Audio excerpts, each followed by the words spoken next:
কখনো কেউ আমাকে অসম্ভব রকম ভালোবাসেনি। আমি কারো পছন্দের তালিকায় কখনোই ছিলাম না। কারো চোখে সবচেয়ে সুন্দর মানুষ আমি কখনো হয়ে উঠিনি। কেউ বলেনি তোমাকে ছাড়া চলবে না, কিংবা আমার জন্য কেঁদে বুক ভাসায়নি।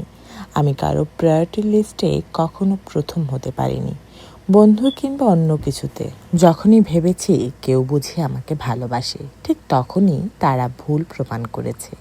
কেউ কথা রাখেনি, কেউ পাশে থাকেনি, কেউ মাথায় হাত রেখে বলেনি ভয় পেও না, আমি আছি তো।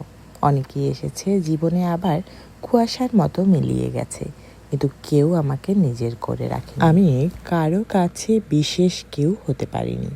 আমার চোখের জল, নিঃশব্দ অভিমান সবটাই ছিল উপেক্ষিত। আমার অনুভূতির কোনো মূল্য ছিল না। ভালোবাসা আগলে রাখা এসব শুধু গল্পেই সুন্দর লাগে।